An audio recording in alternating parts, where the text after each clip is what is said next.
Hello everybody, welcome back to my channel English for you at the rate of Ajad sir. I am your host Abul Kalam Ajad. Today I am going to upload a video for class 12P students of West Bengal Secondary Board. Today I will discuss a poem from your reduced syllabus. The name of the poem is The Poetry of Earth, and this poem is written by John Keats. In this video, I am going to discuss about John Keats as a poet. অর্থাৎ এই ভিডিওতে কিন্তু আমি আলোচনা করব John Keats একজন কবি হিসেবে। John Keats about the poem, এই কবিতাটা সম্পর্কে আমরা কেমন ভাবে লেখা হয়েছে, টাইপস অফ জনারটা কি সেটা নিয়ে আমরা আলোচনা করব। Reading the poem word by word, line by line, meaning, explanation of the important lines of the poem আরো আমরা আলোচনা করব এই কবিতার word by word, line by line অর্থ এবং তার সঙ্গে সঙ্গে ইম্পর্টেন্ট যে এক্সপ্রেশন, ইম্পর্টেন্ট যে লাইনস এই কবিতার রয়েছে সেইগুলো নিয়েও আমি কিন্তু এক্সপ্লানেশন করব। এছাড়া ইম্পর্টেন্ট কোয়েশ্চেন্স অ্যান্ড অ্যান্সার যেগুলো তোমাদের আগামী বছর অর্থাৎ 2012-এর অ্যানুয়াল ফাইনাল পরীক্ষায় আসতে পারে তার কিছু প্রশ্ন উত্তর নিয়েও কিন্তু এখানে আলোচনা করব। Hope you will be with me. শিখবে তোমরা, শেখাবো আমি। এইবার আমরা আলোচনা করতে যাচ্ছি জন কিটস। তো John Keats is one of the most prominent poets of the English Romantic movement. He is best known for writing odes. He had also written a several number of sonnets. দেখো John Keats কিন্তু ইংরেজি যে romantic যুগ, সেই romantic যুগের অন্যতম একজন শ্রেষ্ঠ কবি। তিনি মূলত ওডস লেখার জন্যই বিখ্যাত হয়ে আছেন, কিন্তু তিনি অসংখ্য অন্যান্য কবিতা এবং বিশেষ করে সনেট লিখেছেন। দি পোয়েট্রি অফ আর্থ, এই পোয়েট্রি অফ আর্থ এইটা কবিতা সম্পর্কে এবার আমরা আলোচনা করছি। The poetry of earth is a Petrarchan sonnet. এটা একটা কিন্তু Petrarchan sonnet. That means this sonnet is modelled on the great Italian poet Petrarch. In this poem, the poet has followed certain rhyme scheme. এই কবিতায় কিন্তু কবি একটা নির্দিষ্ট rhyme scheme, সনেটের যে রাইম স্কিম রয়েছে সেটাকে তিনি অনুসরণ করেছেন। The rhyme scheme of this poem is A B B A B B A C D E C D E, and in this poem the poet has followed certain meter, and the meter of this poem is iambic pentameter. Now I am going to read the poem and explain the meaning of each words and sentence. The poetry of the way of earth is never dead. The poetry of earth, এই যে কথাটা দেখো অর্থ হচ্ছে poetry of আর্থ। কথাটার অর্থ আমরা ইংরেজিতে বলতে পারি the natural music of the earth. একে আরো স্পষ্টভাবে বলতে পারি the songs of the birds and insect. দেখো এখানে কবি প্রথম লাইনে যেটা বলেছেন, the poetry of earth is never dead. Dead কথাটার অর্থ সাধারণভাবে আমরা বলি মৃত, কিন্তু এখানে কবি কিন্তু এই ডেড শব্দটিকে মৃত অর্থে ব্যবহার করেননি। তার বদলে কবি যে অর্থে ব্যবহার করেছেন সেটা হলো স্টপ, সিজ অর্থাৎ থেমে যাওয়া, বন্ধ হয়ে যাওয়া। অর্থাৎ ফার্স্ট লাইনটাই কিন্তু এই কবিতার যে মূল থিম, সেই মূল থিমটাকে একেবারে পরিষ্কারভাবে আমাদের সামনে তুলে ধরছে। অর্থাৎ ফার্স্ট লাইনটাকে যদি আমরা ইংরেজিতে মিনিং করি তাহলে দাঁড়াবে the natural music of the earth never stops or cease, it continues for ever, and nature produces her own sweet music. অর্থাৎ এই পৃথিবীর গান বা সঙ্গীত, অর্থাৎ প্রকৃতির যে সঙ্গীত, সেই সঙ্গীত কিন্তু কোনোদিন থেমে যায় না, কোনোদিন বন্ধ হয় না, এটা চলতেই থাকে চিরকালের জন্য। কারণ প্রকৃতি কি করে, প্রতিনিয়ত তার নিজস্ব সুমধুর সঙ্গীত তৈরি করে। When all birds are faint with hot sun, দেখো হট সান, এই দুটো শব্দ কিন্তু দ্বারা কবি বোঝাতে চেয়েছেন সামার বা গ্রীষ্মকালকে, অর্থাৎ the scorching heat of the sun. যখন সূর্য প্রখর বেগে চারিদিকে কিরণ দেয় তখন কি ঘটে? অল বার্ডস, সমস্ত পাখি, আর ফেইন্ট, এমনি ভাবে সাধারণত বলা যায় ফেইন্ট কথাটার অর্থ আমরা জানি অজ্ঞান হয়ে যাওয়া, কিন্তু এখানে কবি কিন্তু এই ফেইন্ট শব্দটাকে অজ্ঞান হয়ে যাওয়া অর্থে ব্যবহার করেননি। তিনি যে অর্থে ব্যবহার করেছেন সেটা হলো টায়ার্ড, অর্থাৎ গ্রীষ্মের প্রচন্ড দাবদাহের ফলে পৃথিবীর বুকে যে পাখিগুলো ঘুরে বেড়ায় সেই পাখিগুলো কি হয়, ক্লান্ত হয়ে পড়ে। এটা ন্যাচারাল।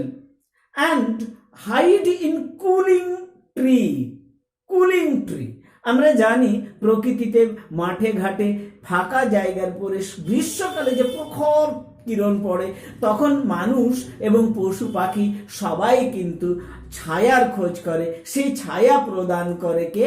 গাছ, বৃক্ষ, অর্থাৎ সেই বৃক্ষের তলার যে ছায়া পাওয়া যায় সেই ছায়াই কিন্তু কুলিংনেস, ঠান্ডা অনুভব করা যায়। তাই পাখিগুলো কি করেছে যে এই সূর্যের প্রখর কিরণের হাত থেকে, from the heat of the scorching sun, সেখান থেকে বাঁচার জন্য তারা take rest, take shelter in cooling trees.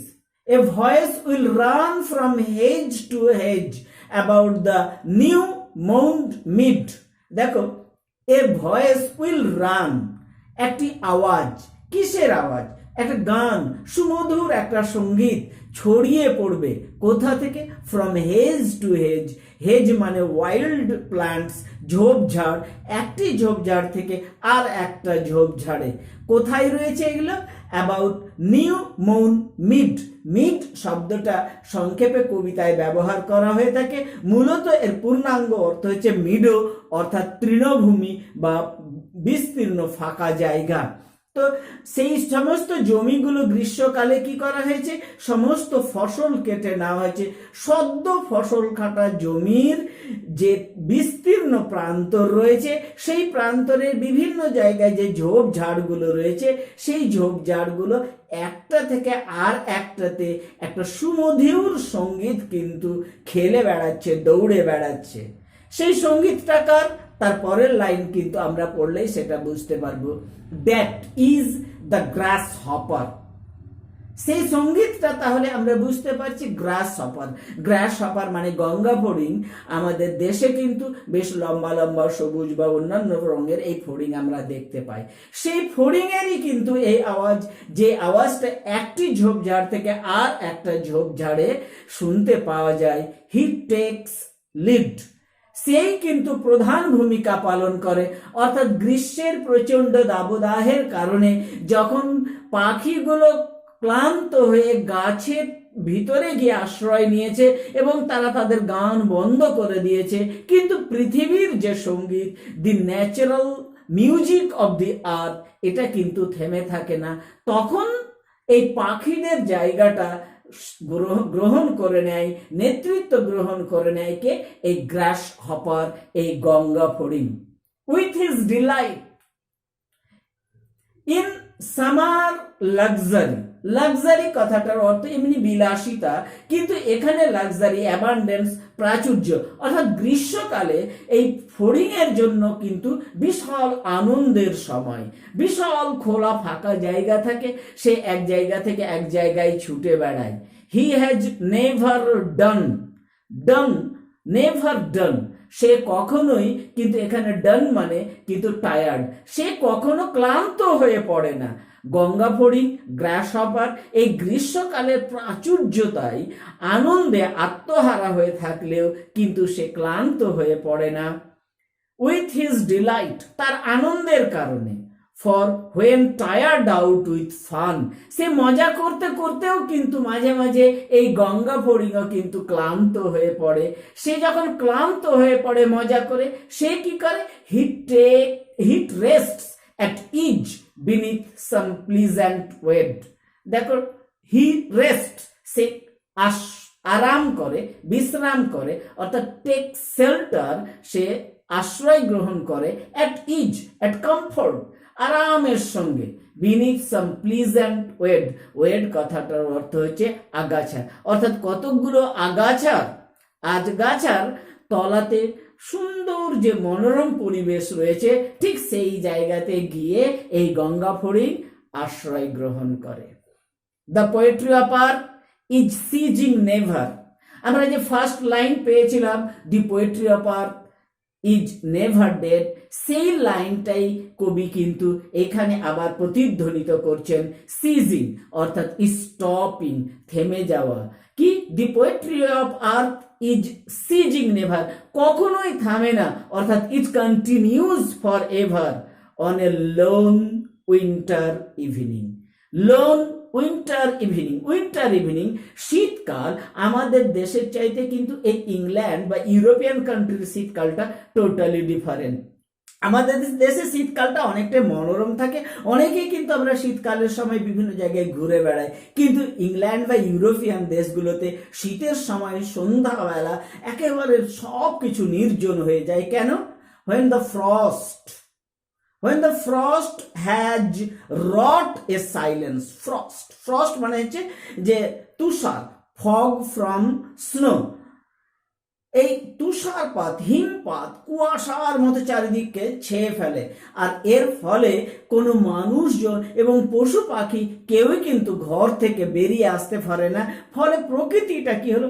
চরম নিস্তব্ধতা, রট এ সাইলেন্স, রট শব্দটা অর্থাৎ মেড, অর্থাৎ পরিপূর্ণ রূপে সব কিছু যেন একটা নীরবতা ছেয়ে ফেলে।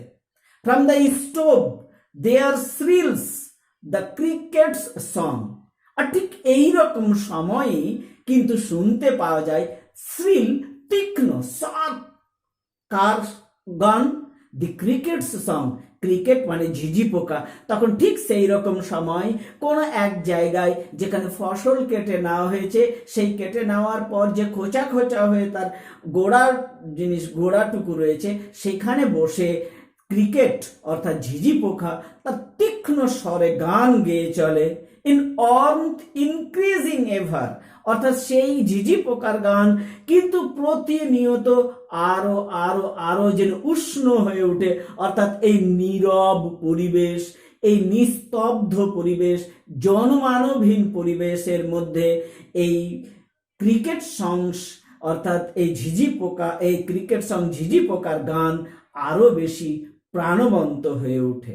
And seems to one in drowsiness half lost, অর্থাৎ ড্রাউজিনেস মাথাটা ঝিমঝিম করা, অর্থাৎ এই যে ক্রিকেটের song, the song of cricket, ঝিঝি পোকার গান, সেই ঝিঝি পোকার গান যে কোনো মানুষের মনটাকে ঠিক সেই রকম সময় কি করে একেবারে বিগলিত করে দেয়, তাকে যেন হাফ লস্ট, সেই জন্য তার গানে বিমুগ্ধ হয়ে একেবারে এই জগৎ থেকে কিছুটা বিচ্ছিন্ন হয়ে যায়।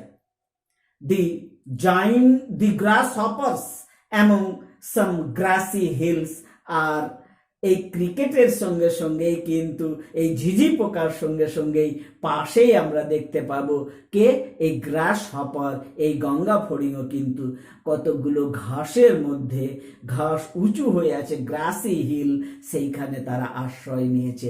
অর্থাৎ আমরা দেখতে পাচ্ছি যে যখন প্রচণ্ড গ্রীষ্মের তাপ প্রবাহ চলে, সেই সময় যখন পাখিরা ক্লান্ত হয়ে গাছের তলায় আশ্রয় নেয়, ঠিক সেই রকম সময় সমস্ত মিউজিক সবাই ভাবে যে এইবার বুঝি নিস্তব্ধ হয়ে যাবে, কিন্তু ঠিক সেই রকম সময় প্রকৃতি তখন সেই পাখির কাছ থেকে দায়িত্ব নিয়ে গ্রাস হপার তার দায়িত্ব পালন করে এবং প্রকৃতিকে তার নিজস্ব সঙ্গীত দ্বারা ভরিয়ে তোলে।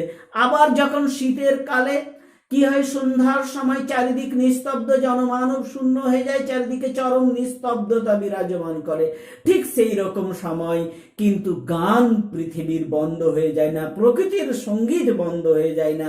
তখন ঝিঝি পোকা তার নিজস্ব দায়িত্ব নিয়ে এই চরম নিস্তব্ধ পরিবেশটাকে আরো উষ্ণ করে তুলে, তার গান দিয়ে ভরিয়ে তুলে এবং এই ক্রিকেট বা ঝিঝি পোকা এবং গ্রাস হপার বা গঙ্গা ফড়িং এরা দুটো মিলে মানুষের মনের মধ্যে যে আনন্দদায়ক পরিবেশ সৃষ্টি করে, সেই পরিবেশের মধ্যে মানুষ বিভোর হয়ে যায়।